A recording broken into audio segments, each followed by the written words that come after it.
What's up? Welcome back to the Couch Fanatic Sports Podcast, Episode 3.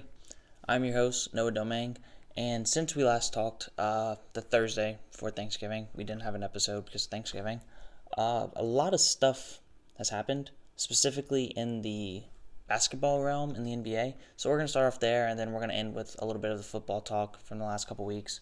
One of the biggest, or as of the time of this recording on Tuesday, one of the biggest things that stands out to me with the NBA so far is just the fact that Anthony Davis hasn't re-signed with the Lakers yet.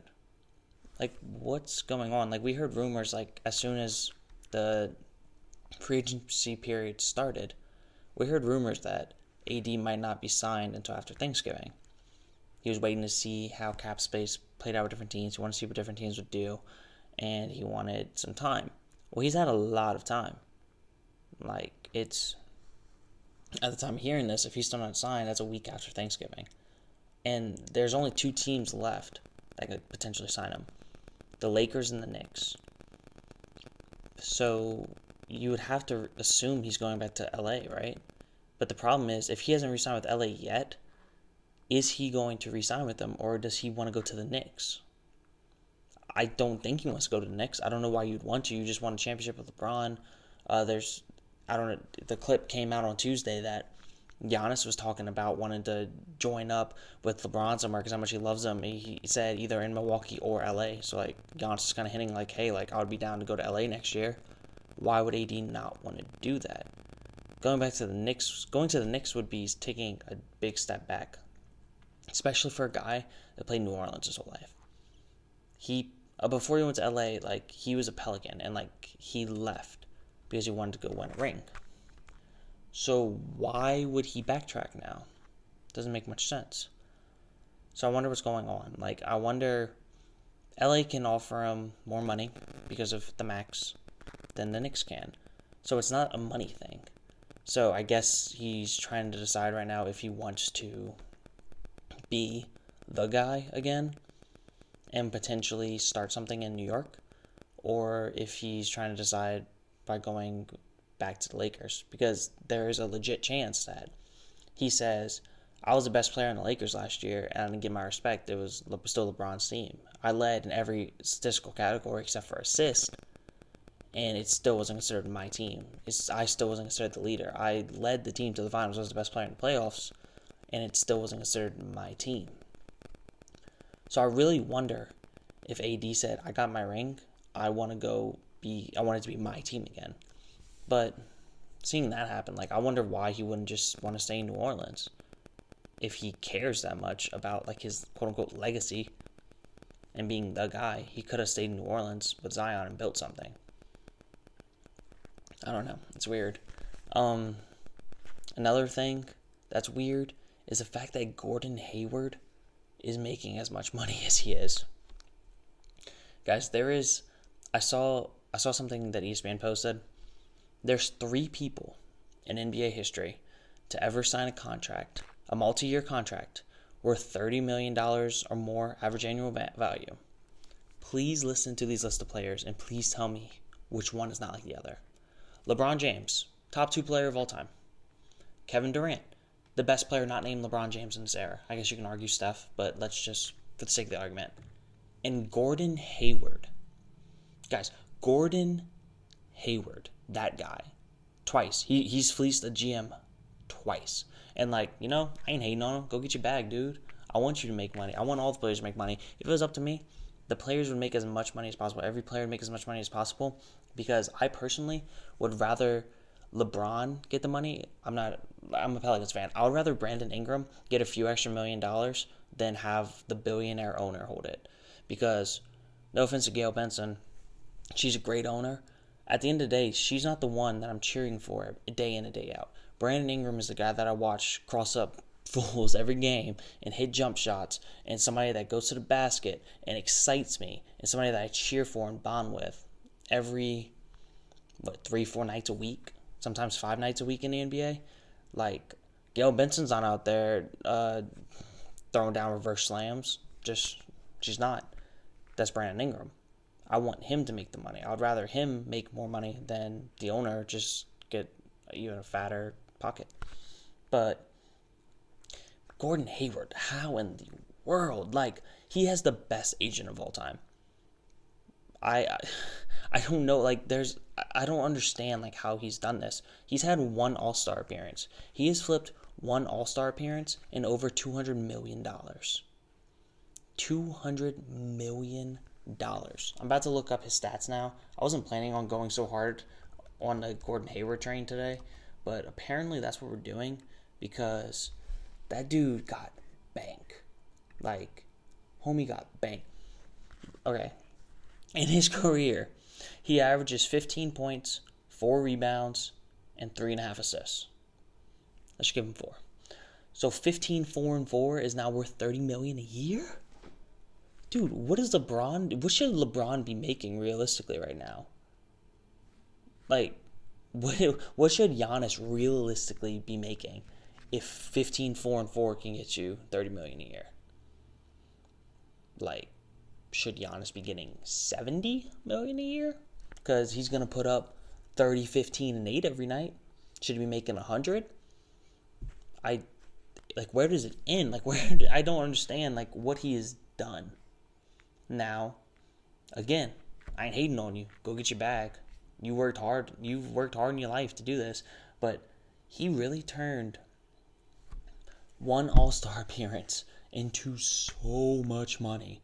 Like, it's so impressive. Like, let's see. Let's look up Gordon Hayward's career earnings real quick, just for the sake of the argument. Because you would have to assume it is crazy. Let's see, career earnings. We're on Spot. I don't know how to say that. Spotrac? Spotrac? I think it's Spotrac. If y'all are ever curious to see how much your favorite athletes are making, it's a good tool. Shows like the average breakdown.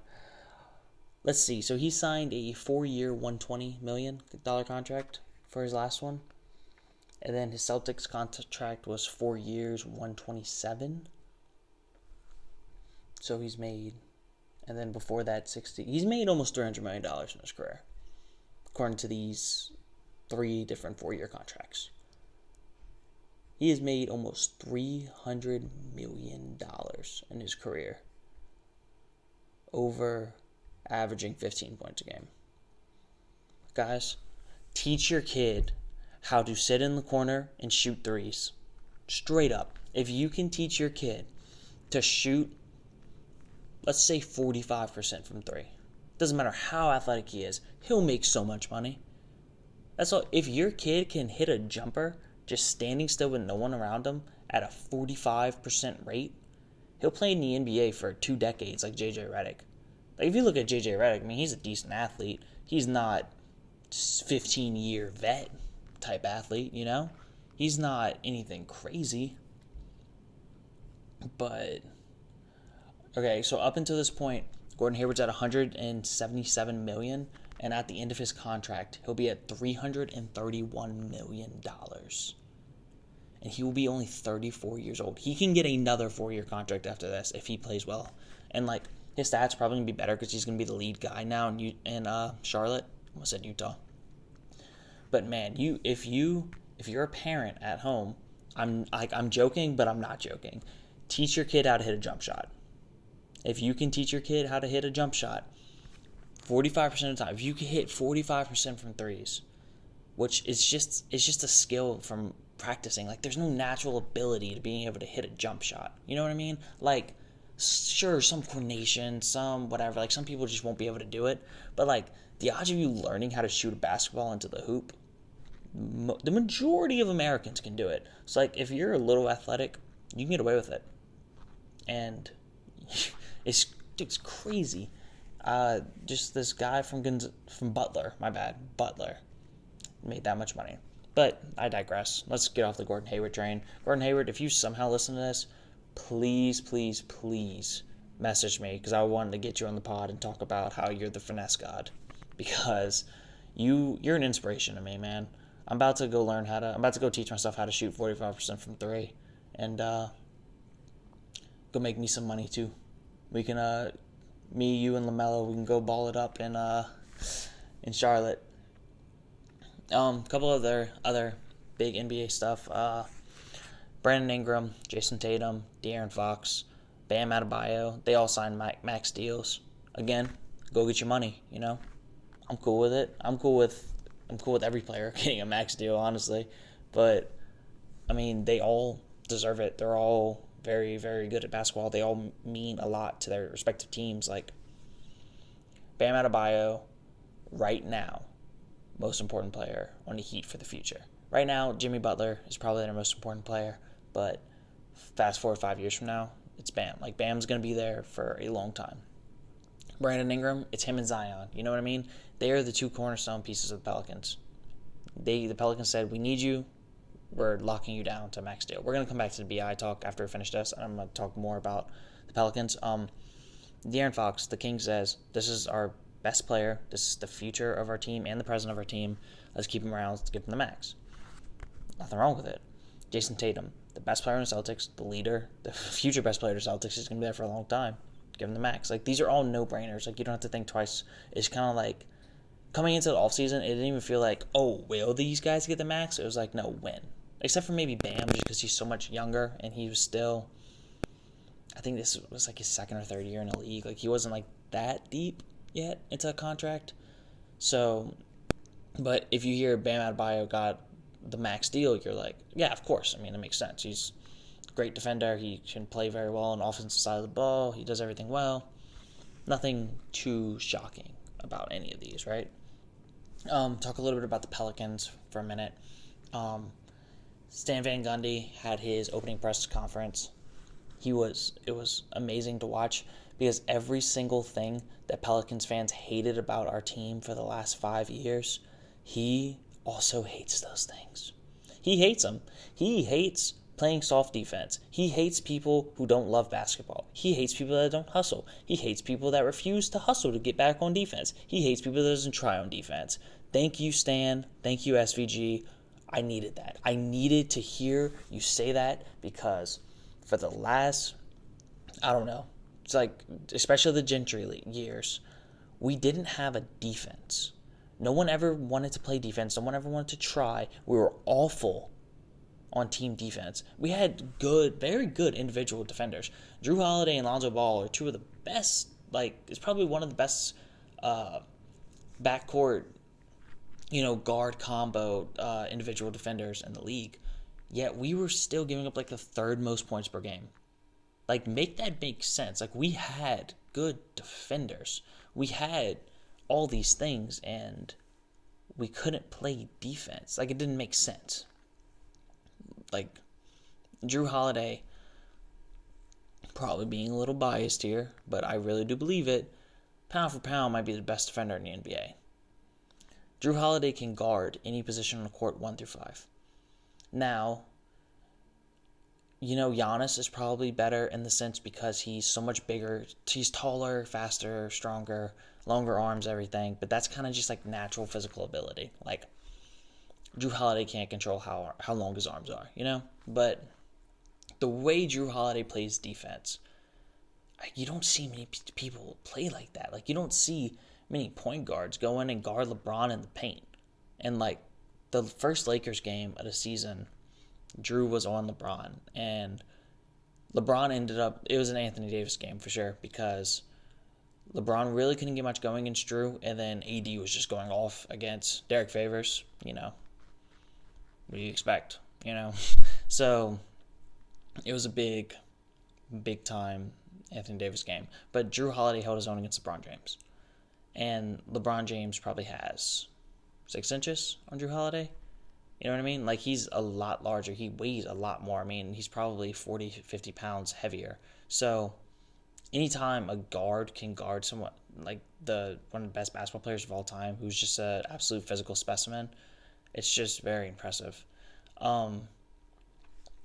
But just kind of moving on about the future of the Pelicans, Van Gundy pointed out that some of our biggest weaknesses are things that are just kind of fundamentals, simple, we couldn't rebound the ball last year.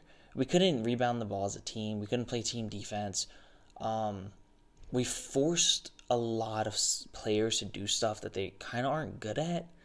And it wasn't in the sense of growth. It was more in the sense of like, hey, just do this. Like, we kind of forced Lonzo into being something he's not. And what I say is, like, Lonzo isn't, right now at least, Lonzo's really not a half-court point guard. As crazy as that is to say, because he's one of the best passers in the NBA. He, for some reason, cannot shoot off the dribble. He doesn't finish well at the basket. And he turns the ball over a lot when he drives. That doesn't really seem like a half-court point guard to me, does it? So what do? We go get Eric Bledsoe, he excels at shooting off the dribble and finishing at the rim and dishing to teammates while driving. And that allows Lonzo, who has a 40% clip and catch and shoot rates super high, to, not have to be the main ball carrier anymore. And Stan Van Gundy said, like, we're going to work with him. We want him to get better at this. Like, this is something we're going to strive for, but we're not going to force it on him. Like, he needs to grow. He needs to get better. He needs to practice. And the way to do that is practicing it not in the NBA. Like, not during games. And, like, if so, it's going to be smaller minutes, smaller possessions. Just kind of like, hey, as you gradually get better, we slowly start to hand it to you. But I think a lot of Pelicans fans are getting kind of caught up in the name of the position and not like what they're going to do. Well, because everybody's like, well, he's a point guard. Of course he's going to handle the ball. Well, why force him to do something he's not good at? Lonzo Ball's a very, very good basketball player. But whenever you make him only do the stuff he's not good at, what does he turn into? A not good basketball player. Doesn't really make sense to force him to do something he's not good at now, does it? I don't know. I personally don't think so. But I absolutely love the acquisition of Steven Adams. I'm not going to get too much into it. If you're curious about that, you go to my YouTube page, Couch Fanatic Sports, and I made a couple videos about that.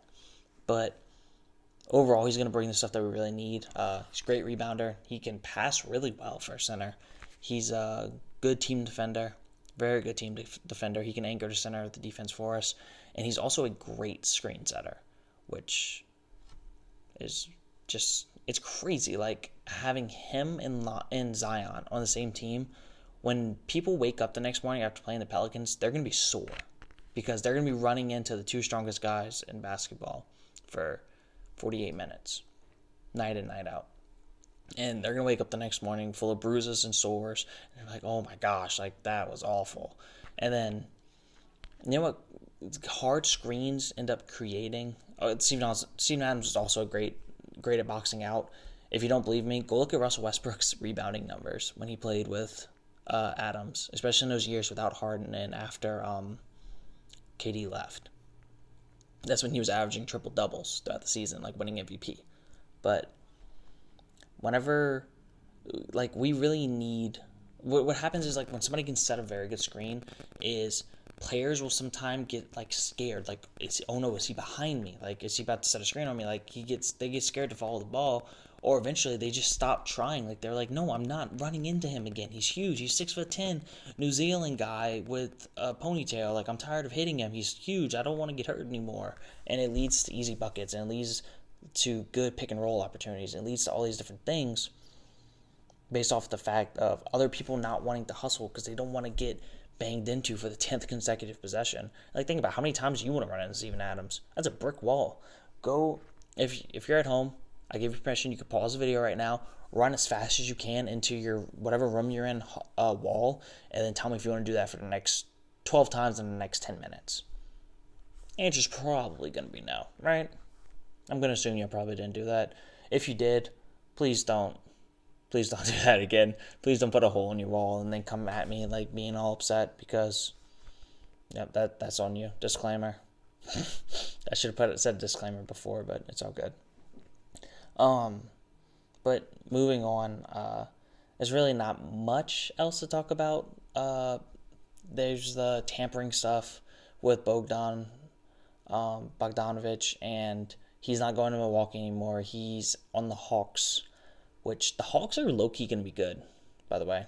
They have a very talented roster. probably be like the 6th seed in the East or so, which you're like, no, the 6th seed in the East, like that's not that good. But they're very young. They have a lot of potential to develop together if they can. There's a few pieces that I think you probably need to move from that current roster if you want it to work long term. And you have to, I don't know if there's going to be enough minutes to go around to all their young guys to develop into like what they could very potentially be. But if they feel like trading Cam Reddish, like come on down to New Orleans. That's all I'm going to say about that. We can kind of put a pause in the NBA talk for now. Move into a little bit of MLB talk. There's really not much to talk about. No really free agent signings. Now I'm sure now that I said that on Thursday, when this comes out, it's going to be like right after Trevor Bauer signs like a monster extension or something. So if something crazy like that happens, like if one of the big fish, like a Springer or Bauer or Real Muto gets signed, I'll add something in on the back end. But as of right now, like the only notable moves is like Trevor May signing with the Mets. I mean, he's a good reliever. He was very good in the second half last year, but that's not one of the big fish.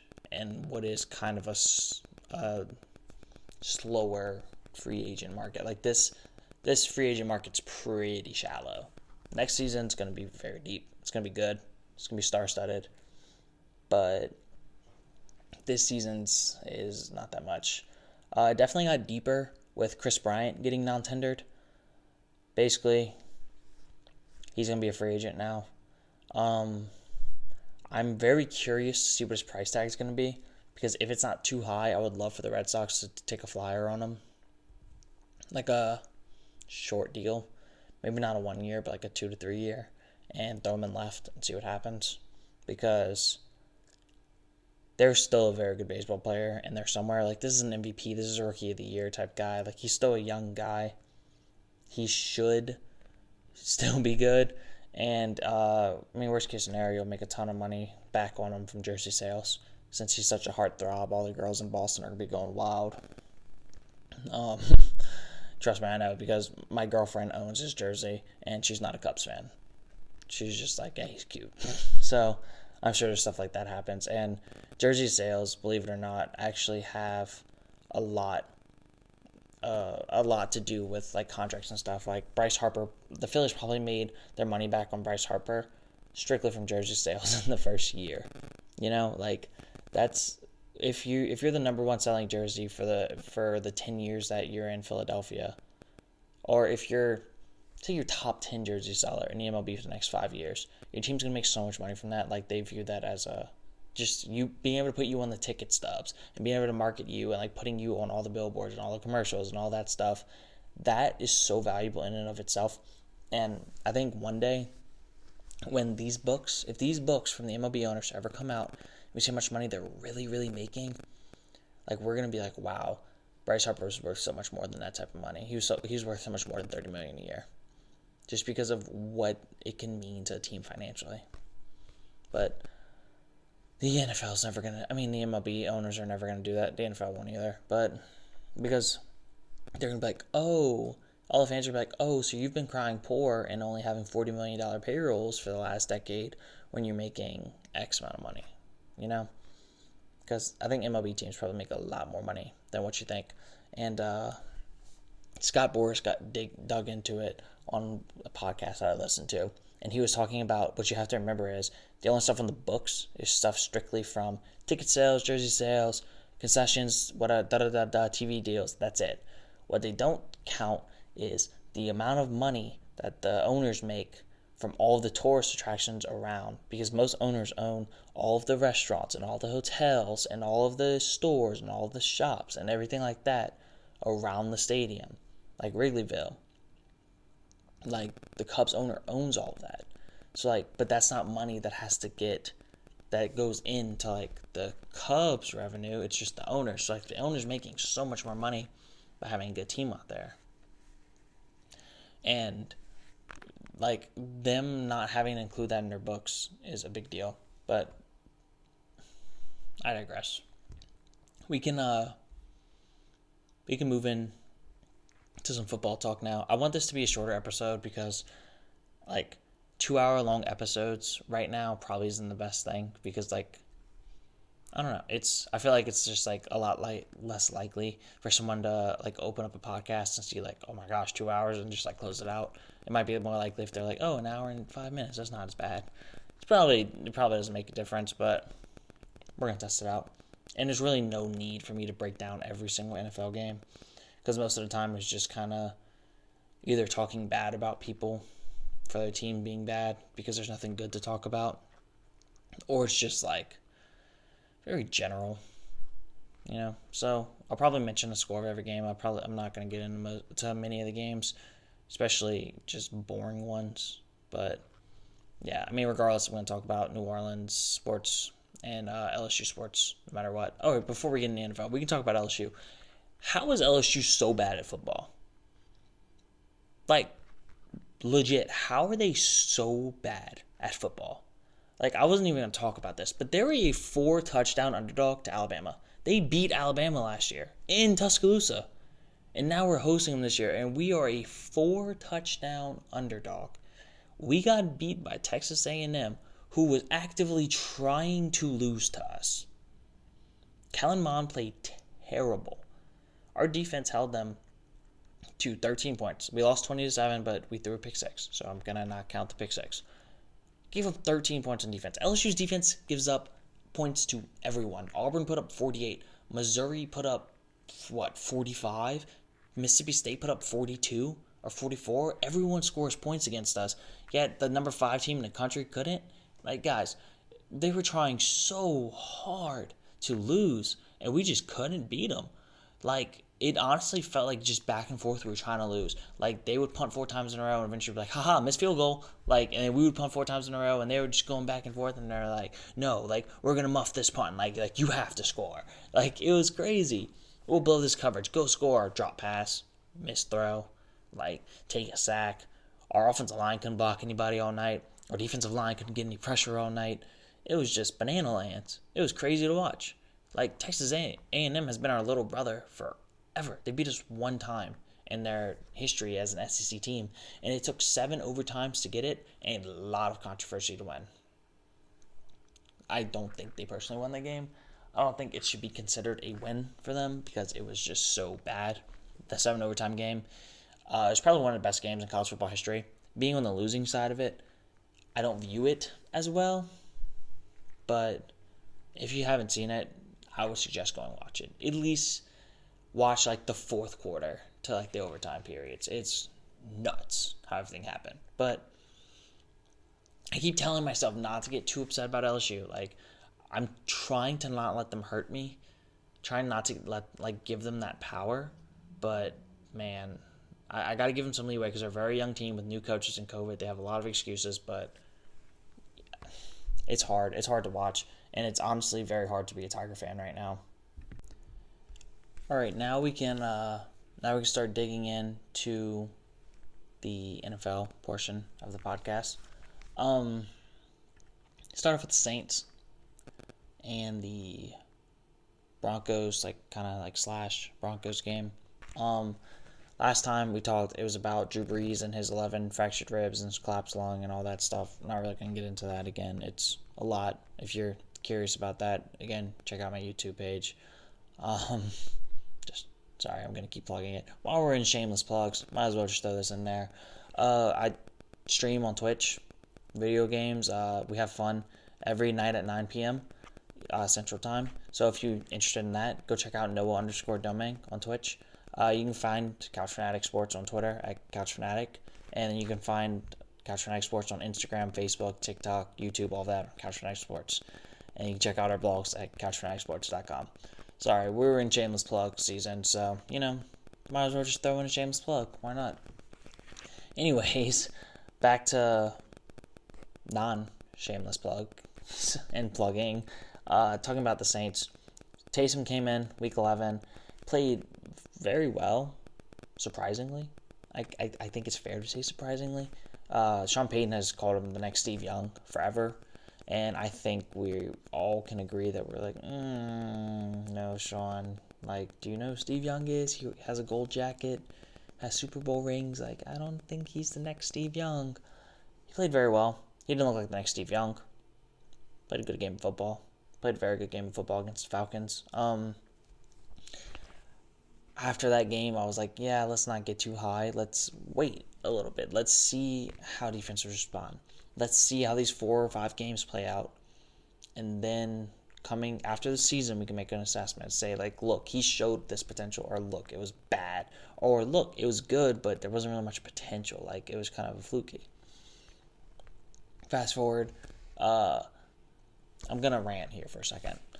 Why did the Saints and the Broncos play on Sunday? Why would the NFL make the Broncos play without a quarterback? That doesn't make any sense. They sat there and delayed every other game possible, but then they're going to make the Broncos play the Saints without a quarterback?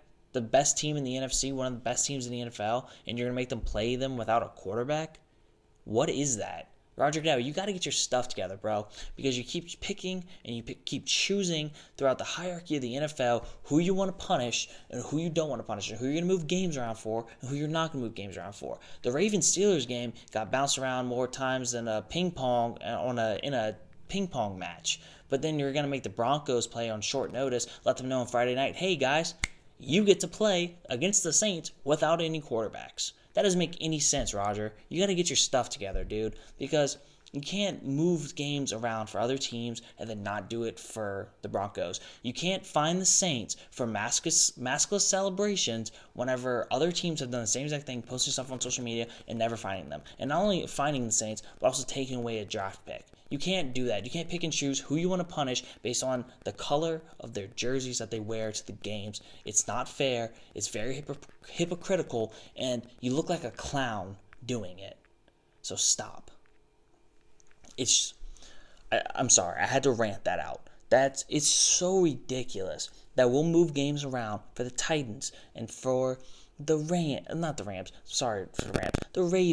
the Steelers and all these other teams that are having COVID outbreaks and aren't handling their business. But then the Broncos, when they have one guy test positive, they're told, hey guys, you get to play a game against the Saints without a quarterback. What kind of sense does that make? Or, hey Saints, you did the same thing that the Falcons and the Broncos and the Lions and all these other teams. There's like 8 teams that have posted videos like this, and you lose a draft pick. You potentially sacrifice the future of your team over this video. What is that? What sense does that make? I don't care. If that's the penalty, that's the penalty. That's fine. You don't get to pick and choose who you penalize if they're all doing the same stuff. That's the same thing as, same exact thing as firing or like making coaches in college basketball resign for payment scandals and paying recruits but not doing it to all. That's the same thing as whenever Rick Pitino got let go. Now, obviously, he had some other stuff going on, but still, just let's talk strictly from the money side. But then coaches like Coach K and Cal and Bruce Pearl and Will Wade. Sorry, Will Wade, you're in it too. And all these other coaches, Bill Self, I didn't forget about you. All these big-time blue blood coaches don't get in trouble because they're blue bloods. But then you do it at a school that's not traditional, a non-traditional major power. That's when you get in trouble? No, that's not how it works. If it's wrong, it's wrong. A crime doesn't apply just to a certain group of people. It applies to all people. Like, that it doesn't make sense. Like,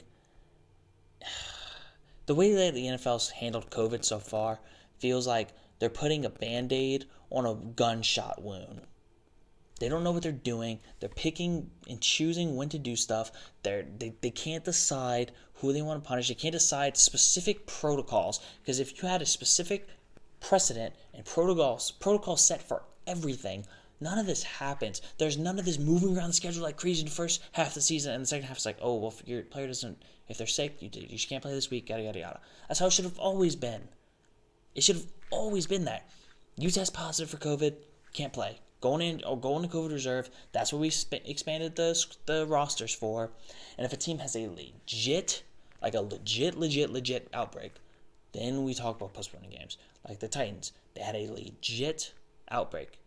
That's when we postpone games. But at the beginning of the season, they were ready to postpone games for like 3 COVID cases. But now you got the Broncos without all 4 of their quarterbacks. They had 4 quarterbacks in the roster. Most NFL teams have 2, maybe 3. But they had 4. And they didn't let a single one play because one quarterback tested positive. What is that? I need to just move on. But Roger Goodell, you are a joke. The way you've handled this has been a joke. And you're doing the same exact thing that Rob Manfred and the MLB did about COVID. You panicked early, and then halfway through the season, you changed your tune and started allowing more and more stuff, and then the cases started to rise. And then you panicked again by levying penalties on teams. The Raiders and the Saints and the Broncos, these are teams that get penalized for COVID stuff. But the Titans and the Ravens, they don't. It's crazy to me how someone can be just that out of touch. How someone can be that unplugged from reality. Like, it's a virus. It's a disease. It's going to infect people. That's what it does. That's what its nature is to infect people and to transmit from one person to the other. If it gets into a locker room, it's going to infect a lot of people. That's what it does. That's like if Shaq goes to a buffet, he's going to eat a lot of food because that's what Shaq does. That's what a virus does. It goes into a locker room and infects people. And all of your rules, it doesn't make sense. These guys don't. If the Saints celebration happens on the field after the game instead of in the locker room, the same exact celebration, they don't get in trouble for it. What's the difference? Oh, well, they're inside. Oh, so COVID spreads inside whenever you're dancing together, but whenever you're breathing in each other's face, offensive lineman, defensive lineman, like face to face within 2 inches of each other for a full game, that's not gonna transmit COVID. It's just silly. And then you want to say, okay, sure, they just play the game, whatever. It is kind of silly that they can transmit it, but we're lowering the chances. Like, we're giving them less opportunity to come into contact with people. And it could, like, them wearing masks and them staying away from each other in the locker room, stuff like that, it at least gives some people a chance to not get it because they're not coming in contact with it might be people that they didn't have to come in contact with in the game. That's fine. What about plane rides? It's an airborne disease. They're riding in planes together. It doesn't matter how far away you sit. It's the same recirculated air. Whenever we went to Europe on a field trip, quote unquote, a school trip, they told the girls not to wear makeup on the plane because of how bad it would mess up their skin because of how bad the air gets up there because it's everyone's same used air. It just circulates over and over and over again until the plane lands. So what do you think COVID's doing if COVID's on an airplane? It's not going to just chill in your mask. Like, the air still gets recirculated. It's all of it is just asinine. It's foolish, to say the least. But I don't know. Luckily, I'm not in charge of all of the COVID stuff. I'm not in charge and all of that because I think I would have logical rules. Let's talk about some Thanksgiving games. Deshaun Watson is awesome. He is so awesome. Like, they beat down on the Lions, and that's not saying much. But did y'all know Deshaun Watson has the second highest passer rating of all time in his career? It's Patrick Mahomes 1, Deshaun Watson 2, and then Aaron Rodgers 3. So Deshaun Watson, Pat Mahomes is probably going to be the GOAT when it's all said and done. I've had this take for a couple of years now. Deshaun Watson is right behind him. And he really doesn't get the love for it that he really deserves. So I'm trying to give him some love now. Deshaun Watson is awesome. The Texans really don't deserve him. I would do anything for him to be on the Saints, like in the future, like after this year when Drew retires. But still, Lions fired Matt Patricia and their GM. Too little, too late. Matt Patricia is the dumbest rocket scientist in the history of the planet. And that's pretty much all you can say about that. He's just very dumb, and he didn't deserve his head coaching job. He's a good coordinator, terrible head coach. And also, we don't know if he's a good coordinator because he was Bill Belichick's defensive coordinator. It could have just been Bill Belichick. Cowboys got embarrassed by the Washington football team, who now lead the NFC East with a whopping 4-7 record. Congrats to the Washington football team. They will be hosting, if the season ended today, a playoff game. Guys, they would be hosting a playoff game if the season ended today. Let's go see who's in that 5th spot right now. I think it's the Rams. Could you imagine Aaron Donald having to travel to Washington to play in the playoffs? Like, I just hate, I've talked about this every week so far. The Rams, the Giants have the tiebreaker over the Washington football team right now. Also at 4-7. 4-7. That's the leader of the NFC East right now. They would host the 7-4 Rams. Yeah, the Rams that beat up on Tom Brady. The Rams that, it's crazy to me. It's crazy to me that we still do this and give division winners a home game. Because the NFC East has been so bad for so many years now. Like, I don't think the NFC East really deserves a playoff spot anymore. I would be honestly okay if football moved to the basketball thing and you just take the top 8 teams in each conference and that's who makes the playoffs. That should be it. No one else should make the playoffs except for the top 8 teams. If you're not in the top 8 teams, you didn't deserve to win a division. I don't care if you won your division. The Washington football team / Giants, one of them could legit win the division with a 5-11 record, losing double the amount of games that they won. More than double. That team should not sniff the playoffs, much less host a playoff team. The Rams can go 12-4 and have to travel to a 5-11 team in the playoffs. That's a joke.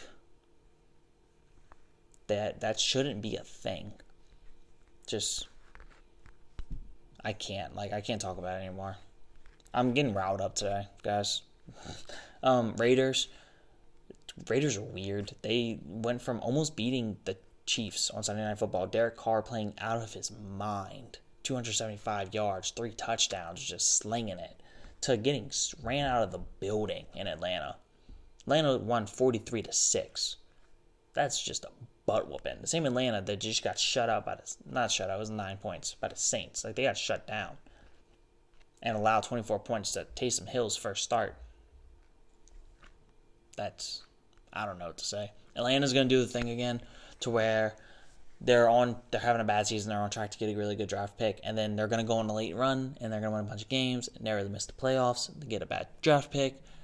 Rinse, repeat. It's going to happen till the end of time. That's what Atlanta does. Because Atlanta sports can never get out of their own way.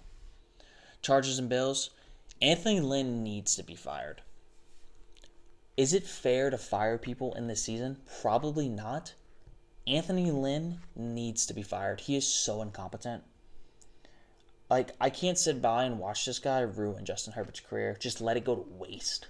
Justin Herbert, like, he is looking good. He's looking Hall of Fame type potential right now. And we're letting Anthony Lynn just throw it all in the garbage. And if there was ever an offseason to be looking for a head coach, this is the offseason. Because you have Eric Bieniemy, you have Joe Brady, you have Robert Saleh, you have guys. If there was ever a year that I needed to go find a head coach, it would be this year. Except for maybe like the year Kyle Shanahan was available. You got to get rid of Anthony Lynn. He's a great guy. He's such a good dude. But he's not it. He's just not a good coach. And it sucks, but man. Like, could you imagine what Joe Brady could do with Justin Herbert? Could you imagine what Eric Bieniemy could do with Justin Herbert? Could you imagine what Robert Saleh could do with Joey Bosa and Derwin James when he comes back? And those type of guys, like, man, that would be scary. And the Chargers just have so much potential, so much talent.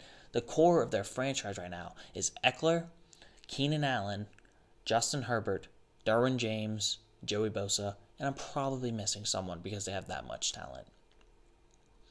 Like, if you named a list right now of young quarterbacks who you'd want on your team, Justin Herbert's probably in that top 3.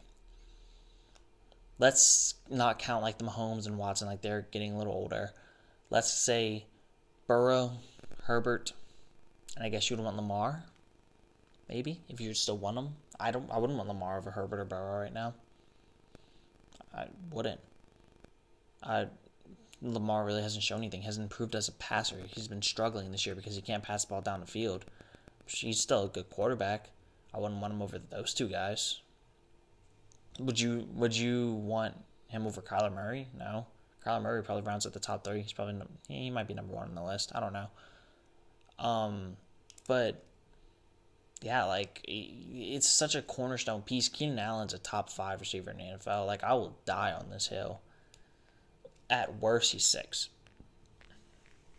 But Keenan Allen is fantastic. Hunter Henry, if he can stay, he has top 5, top 3 type potential at the tight end position in this league. Derwin James could be the best safety in the NFL if he could stay healthy. Joey Bosa could be one of the best pass rushers in the NFL. Like, that's a great core of guys. Austin Eckler, I kind of sped past him. He's probably a top 7 to 8 running back in the league.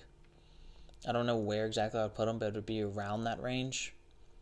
Very good. He's a great pass catching back. He can run the ball hard between the tackles. He can do anything you want. He dislocated his knee and almost ripped his hamstring off his bone in week 4, and he came back and played a full game in week 12. Like, you don't do that. I watched that thing live. I was like, God, this guy his career might be done. Like, watching the play live, whenever he started hopping on one leg as he was getting tackled, and he kept hopping on one leg, like trying not to fall and trying not to get hurt because like he couldn't put his leg down because his knee dislocated and his hamstring almost ripped off the bone. And then he comes back 8 weeks later and puts up a ridiculous stat line. I think he led the Chargers on Sunday in receiving and rushing yards. Or actually, the Chargers called it a Hail Mary like towards the end of the game, so that might have cost him the receiving yards. Let's see. He 14 carries for 44 yards, and then he also led the receiving with 11 catches for 85 yards. That's great. Austin Eckler had 16 targets. Guys, if you're in a Dynasty Fantasy League, trade for Austin Eckler. It's probably too little, too late, but if he's getting 16 targets with Herbert, that's PPR legend status. Like, that's like Alvin Kamara, Christian McCaffrey type production. Because if he's coming down with 11 catches every game, he's going to put up 20-plus points every game. Keenan Allen is also a really great Dynasty fantasy player because, again, he gets a lot of targets. He also had 10 targets. Hunter Henry had 10 targets. I have a lot of stock in this Chargers offense, in case you didn't know. That's why I know so much about them. We should probably talk about the Bills. 8-3. Josh Allen played a game. Wasn't anything spectacular. Kind of just got the job done. 157 yards, touchdown, and a pick. Nothing great. He also scored a rushing touchdown. That was a good play. But, yeah, Josh Allen's weird. Like, he'll have games where he looks like he can be, like, just, like, that dude. And then he'll have games like this. It's weird. But the Bills pretty much locked up the AFC East at this point, I think. No offense to the Dolphins, but let's see. The Dolphins are maybe not. Dolphins are a game back. I thought they were more than that. But I don't know. The Dolphins would have to beat them head-to-head again. I mean, not again, like for the first time. I don't think they're going to do that. And the Dolphins still have to play the Chiefs. So that's another loss. And they have to play the Patriots, which you never really know. It's kind of a mixed bag. But if I had to put money down today, I'm going with the Bills to win the division. I don't think the Dolphins could beat them head-to-head, especially if Tua can't play because Tua's hurt. Shocker. I'm just kidding. Get well, Tua. Giants-Bengals. We don't even have to talk about that. Without Joe Burrow. Daniel Jones got hurt. That sucks. Hope he's okay. That's about all you really need to talk about in that game. Joe Judge is a good coach. I think he has a good team. Titans-Colts. Derrick Henry went off. He had 170-something rushing yards and 3 touchdowns, and the Titans won 45-26. And they dominated. A.J. Brown returned an onside kick for a touchdown. The Colts went to onside kick late in the game, and A.J. Brown was just like, haha, psych, and he returned the ball for a touchdown. What? Like, that's crazy. Talking about, okay, let's talk about A.J. Brown for a second. And DK Metcalf, because I was going to talk about this. I wrote a blog on this DK Metcalf stuff. How did these guys fall so far in the draft? Like, DK Metcalf is leading the NFL right now in receiving yards. He's on pace for like 1,500 yards and like 16 touchdowns. And 13 touchdowns. He was drafted 64th overall. 64th overall. 63 times an NFL GM was on the clock. And it was like, you know what? Not that guy. Don't need him on my team. Like, what? Oh, well, if you look at his 3-cone drill, what about it? When do you spin in circles around on the football field? That doesn't make any sense. Why would you look at that? Look at the fact that he's 6'4", 230 pounds, can bench press 225, 27 times, ran a 4.33. He's one of the fastest receivers there despite being the biggest. And say, oh, well, that guy, he can't spin in circles fast enough for my liking. I'm going to go with this guy. Like, what? What kind of sense does that make? You don't like how fast he spins in circles?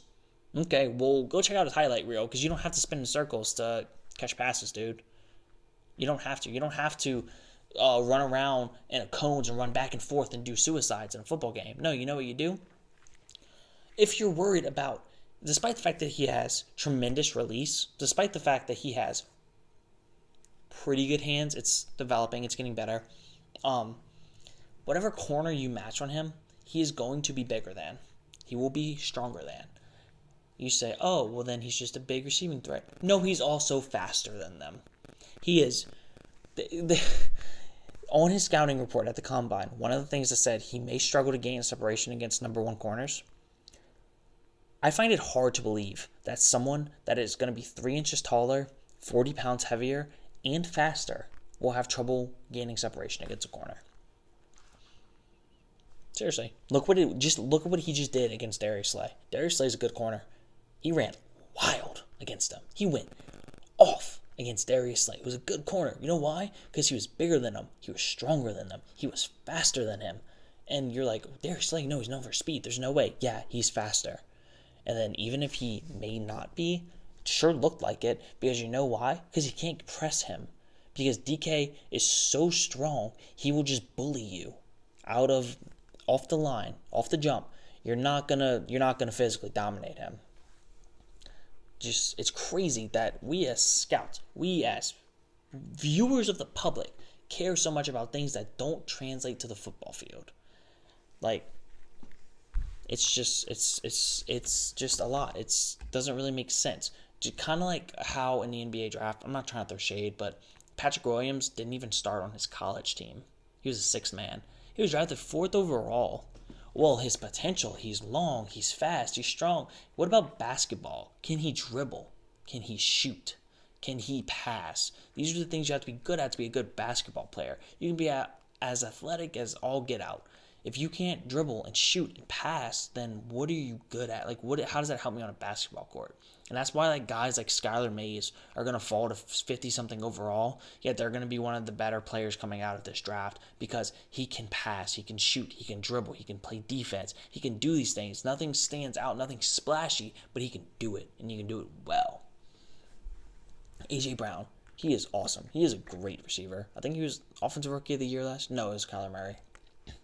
But A.J. Brown's really good at football. Him and DK Metcalf being on the same team in Ole Miss, kind of crazy to think about. Even crazier to think about because Ole Miss was terrible. Just garbage.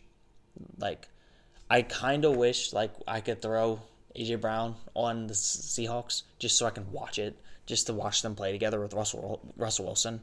That would be so cool. I know they're really good friends. It would be cool if, after their rookie contracts, just for, my personal viewing sake, if they teamed up somewhere with a good quarterback, that'd be entertaining. Titans now lead the AFC South. It's pretty much the big news from this game.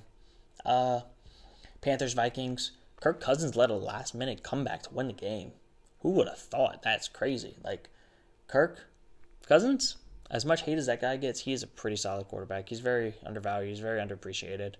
And it all stems from just kind of him making a little bit more money than he should. But, then again, we talked about earlier with Gordon Hayward. Who cares? Joey Sly couldn't hit a 50-something yarder as time expired to win the game for the Panthers. Can't really get mad about that. But I've seen him attempt game-winning or game-tying field goals so many times this year. I don't think he's hit one yet. To be fair, one of them was 65 yards, so it was dead on the money that went right under the crossbar. And it was just really far kicks with a lot of pressure. But I don't know. It is kind of funny to think about that. They just keep sending him back out there. I imagine the coach is Joey, and he's puts his head down. He's like, Coach, are you serious? Come on, Matt Rule. Come on, Coach Rule. And he's like, hey, you get out there. You show them how they you slice, kick a football. He's like, oh, you gotta be kidding me. Cardinals Patriots. Patriots won 20-17. Cliff Kingsbury. Do you need me to come call plays for you? The Patriots have slow linebackers. They haven't been able to stop a running quarterback yet this season. I guess Lamar kinda, but then you don't run the ball with Kyler Murray. That doesn't make sense. He had one rush before the half and it was for -2 yards. So I don't know if that was really a rush or if it was kind of a sack or whatever. But you run the ball. Run the ball with Kyler. Let him do his thing. But whenever you just strictly be a passer, then he becomes less effective as a passer because he's not able to build off of the running game. Because him running the football is what makes him so dangerous. Dolphins Jets, again, who cares? The Jets are terrible. I really hope their owner is oh, I really like Sam Darnold. We should not draft Trevor Lawrence. We should trade back. And then they go trade back and somebody else gets Trevor Lawrence because I don't want Trevor to go there. But then at the same time, I kind of do want Trevor to go there because then Sam Darnold can escape. Because Sam Darnold might go back up Big Ben for a year. Maybe Big Ben retires. He gets to take over the Steelers, goes to a great situation, and then gets to show everybody the type of quarterback he is. He was very highly regarded coming out of college at USC, I believe. And he was one of the highest graded quarterbacks by Pro Football Focus coming out of college in recent history, recent memory. So it would be nice to see him go succeed somewhere else since the Jets are just a dumpster fire. The Browns beat the Jags 27-25. They just ran all over them. Baker Mayfield had a very good game. He was getting roasted on the internet for missing a very easy touchdown completion, which he should. He needs to make that throw. But Nick Chubb's awesome. Nick Chubb's one of the best running backs in football, and he's just kind of never talked about. So I think we should all start doing Nick Chubb a favor and start talking about him more because he is so good, and we just don't give him his love. So from now on, we should all try to show more love to Nick Chubb. Next game is Saints-Broncos. I'm not going to talk much about that one because I already ranted about it. Saints kind of did what you'd expect a team would do with a very good defense and a very good offense, playing a team without an offense. They just beat them 31-3. The Broncos actually only had one first down in the entire first half. Kind of wild to think about. Then again, not really, because they didn't have a quarterback. The guy that they had play quarterback was a practice squad wide receiver that was literally he played quarterback not well at Wake Forest. I think the interesting part about this is every couch bum that never played past high school sports, who might not even play quarterback in high school, who's oh yeah, I can make a pass in the NFL. You can't. You can't complete a pass in the NFL. If this guy that played at a Power 5 school in the ACC at Wake Forest can't complete a pass in the NFL, you cannot. Joe with the Cheeto finger hands as you listen to this, I'm letting you know now. Sorry to crush your dreams. Can't do it. Just can't do it. Now, I say that. Now, at the same time, you probably could complete a pass if it's designed right. The Broncos didn't even really try to scheme anything up for them. They didn't scheme any bubble screens. They didn't scheme any like halfback screens. They didn't scheme any under routes or crossing routes or things to get open short to get them some confidence. Instead, they're hey, when you come in, you're just gonna bomb the ball deep. And I guess that was their strategy of hey, maybe we'll complete a couple, put some points on the board, and maybe our defense can hold them. I guess. I don't know. It didn't really work. Saints just kind of shut that down, and they were no. And the Saints front seven just shut down their little wildcat offense that they were trying to run when they weren't bombing the ball way down the field. But Kendall Hinton, you earned my respect. Let me double check to make sure that was your name. I'm pretty positive, but I Kendall Hinton. I want to make sure I got the last name right. You earned my respect. The fact that you went out there and competed on Sunday on that type of short notice, like learning on Friday, like, hey, or like Saturday, hey, I need you to come out here and play quarterback against the Saints this week. Good? Sounds good? Yeah? Okay, cool. And you're like, whoa, I haven't played quarterback since 2015. Like, I'm a practice squad wide receiver. Now, I'm happy homeboy got his game check because his game check was probably a lot. I think it was like 37,000, which is awesome, especially for somebody like him. I feel like they should be obligated to give him like $4 million or something for having to do what they put him in. But the fact that he went out there and competed, I don't care about his performance level of play. The fact that he went out there and showed what he got and showed the type of heart that he has, like, that took a lot of courage. That took a lot to go out there and play that game. And he earned my respect. And there's a chance we never hear of this guy again. There's a chance we never see this guy play football again. Yet, like, I think everybody that watched that game can say, like, like, that guy, he's got something. Like, he's got my respect. But I think the NFL should be ashamed of themselves of what they made the Broncos do in that game. And the Broncos were probably going to lose regardless of who was going to play quarterback, because the Saints are a defensive juggernaut right now. But the NFL really, they messed up. And they keep trying to prove that they didn't mess up, but they messed up. You can't do that to a team. That's just not fair. Just postpone the game. There's no competitive balance. There's just ridiculous. Rams, 49ers, and as we all expected to happen, the 49ers beat the Rams. And the crowd goes, what? Because the Rams were 7-3 and the Niners were 4-6 entering this game. I have an interesting stat. Maybe it's something. Maybe it's nothing. I like to think it's something. Kyle Shanahan is 4-0 against Sean McVay in these last 2 seasons. Sean McVay has not won a game in the last 4 meetings in these 2 seasons, despite having a better team this year. Last year, the Rams still had a very good team. The Niners made the Super Bowl, obviously. So they both had very good teams. They're both very good coaches. But, I don't know. It kind of shows that Kyle Shanahan is such a good coach. That dude can just coach. The fact that he's winning games like this. And then, not only him, Robert Saleh can coach a defense. The amount of injuries that they've had throughout the season. And they are still ranked in the top 5 in almost every major statistical category. It's legit. Like, they got some coaches over there, and that's why they are so good, and that's why they're 5-6 right now, despite their entire roster being hurt. The fact that they are even in the hunt right now for a playoff spot with the amount of injuries they had. Speaking of earning my respect, they have my respect. Kyle Shanahan gets a lot of jokes made of him because of the Super Bowl in Atlanta when he was offensive coordinator and he lost, and then last year when he lost. But I guess it's convenient to ignore the fact of what actually happened that game, and it was the defense in Atlanta that kind of gave up the points to lose that game, correct? Like, yeah, the offense kind of took the foot off the gas, but there's a lot of wild things to blow that 28-3 lead. Last year, Jimmy G missed a pass that you got to make that throw. It would have been a touchdown. Game over. 49ers won a Super Bowl.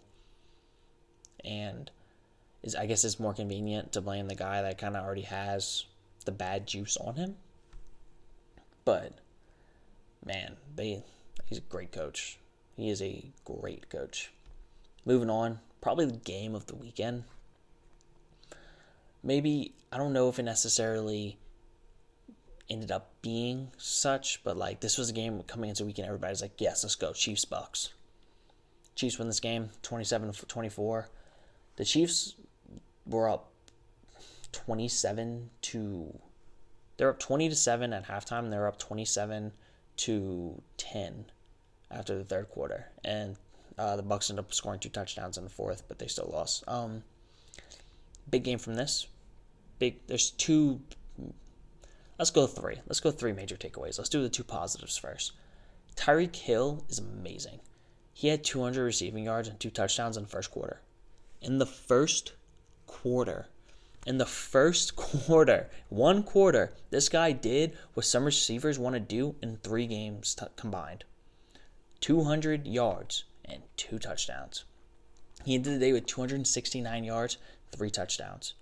That's like playing Madden on rookie mode with like knowing every single route concept that you run to scheme this one guy open to get him open.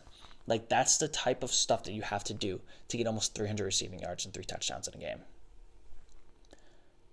And the other positive takeaway is Patrick Mahomes is going to win the MVP this year. But the way Russ has been playing lately, he kind of faded off, and it's a 2-man race right now in my mind between Mahomes and Aaron Rodgers. And I would give it to Mahomes. Mahomes has earned it. He's been the best player in football this year. He's been the most valuable. He threw for 450 yards against a very good Tampa Bay defense. Very, very good. They have a great front seven, one of the best 3 front sevens in football. But Tampa Bay is now 1-3 in their last 4 games, with losses to the Saints, Rams, and Chiefs, and they are 7-5 right now as a record. And I'm gonna double check something before I say it, but I'm pretty sure if the season ended today. Let's see. Let's double check it. If the season ended today, the Bucs would be the 6th seed. Tampa Bay Bucs, the team that everyone had going to the Super Bowl this year, would be the number 6 seed if the season ended today. Yeah. They would be playing the Packers. And they beat the Packers, whatever. If you watch that game, you know they didn't beat the Packers. The Packers were dominating that game. And then Aaron Rodgers threw a couple picks, like a pick six, and then his next throw ended up being an interception, returned to the 1-yard line. Game spiraled from there. But the Packers were dominating that game. The Bucs could be 6-6 right now if Anthony Lynn was competent, because the Chargers were winning that game, and then Anthony Lynn hurried up and tried to go score down the field with 40 seconds left from his own 5-yard line, and they fumbled the snap, gave him the ball back. They fumbled the handoff and gave him a free touchdown, and the Bucs ended up winning narrowly. If Anthony Lynn is competent and understands to just take his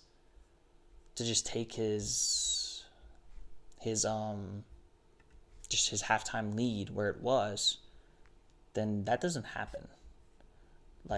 The Bucs don't win. I'm pulling it up now. Trying to remember exactly what week it is. Let's see. The ESPN app is not great, for the record, for anybody out there who's wondering. I'm sure you weren't, but they like to autoplay videos and play them very loud. And then they also like to make stuff difficult for you. It's not very user-friendly. Bucs beat the Chargers in... Doesn't even show the week. Okay. But they won 38-31. The Chargers were up 24-7 with 50 seconds left in the half from their own 10-yard line. And Anthony Lynn tried to go the distance of the field to score again instead of just nailing the ball out with his rookie quarterback, who was making his 3rd career start on the road facing Tom Brady. If you kneel the clock out right there, you win the game. You win the game. Tom Brady doesn't come back from a 24-7 halftime deficit if they don't get that momentum, going into the half. It just doesn't happen. Chargers were on a 10-0 run at the time. In the second quarter, they outscored them 10-0. That doesn't happen. But again, his incompetence cost his team a win. His incompetence cost the. It's kind of the reason why the Bucs are in the playoffs right now, because they'd be 6-5. They would be fighting for a 7 seed right now. I mean, they'd be 6-6. They'd be fighting for a 7 seed right now if they didn't win that game. But I digress. I know I'm just kind of an angry Saints fan. It's not really angry. It's more of a, hey guys, you remember whenever y'all said Tom Brady was going to come run my division? Yeah. How'd that work out? Okay, that's what I thought. He never was. This is still the Saints division. The Saints have the division locked up at this point. I think it's a 2.5 game lead, and they have the tiebreaker. And the Bucs are off this week with the bye. Saints play the Falcons. If the Saints go beat the Falcons again, you have a 3-game lead and the tiebreaker with 4 games left. So the Saints would have to lose out, and the Bucs would have to win out. That's not going to happen. I mean, it could happen, Could happen. Is it likely? No. Not with the way they've been playing. Not with the way that Tom Brady's looked playing. Tom Brady just, I don't like. There's something off about him this year. Like he's angry all the time, and like he's missing throws, and he's miscommunicating, and they're not disciplined. And like Bruce Arians keeps making him trying to run the Bruce Arians offense instead of running a Tom Brady offense, and he's about to set his new career high in interceptions because of it. But the Bucs went wrong whenever they didn't let Tom Brady be Tom Brady. They tried to force him into a Bruce Arians offense, and I'm gonna say something, even though I don't really believe it. I'm still gonna address it. They're 1-3 with Antonio Brown on the team. That doesn't make sense. Antonio Brown's a great player. He's not being utilized right, number one. But number two, like, I wonder if he is causing troubles in the locker room. It's a fair wondering. I don't think he is. I think it has to do more with the gauntlet of a schedule they just had to play. You know, they just had to play the the Rams, Saints, and Chiefs in a 4-week span. Like, that's tough. But you'd like to see them go 2-2 right there. You'd like to see them beat the Saints.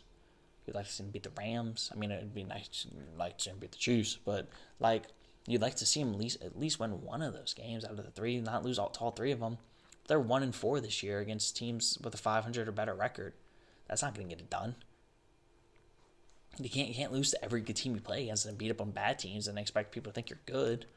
It's just not how it works. Yeah, like guess what? There's no bad teams in the playoffs. Well, I mean, unless you get lucky, get to play the NFC East opponent, then there is bad teams in the playoffs. But it is what it is. Moving on, Packers murdered the Bears on primetime television. Guys, can we please stop putting the Bears on primetime? Their offense is the worst to watch. Now, if you want, I will sit there and watch their defense play all game. I'll sign up for it. Or whatever. If you want to play them on primetime, go let someone else play offense for them. Like, let them kind of like how it's like all-time quarterback, I guess. Like, call up whoever, like, go pick the best offensive players in college right now and let them play with the Bears defense. I'm just curious. And, like, I know, like, the whole, could Alabama beat the Jets debate, No.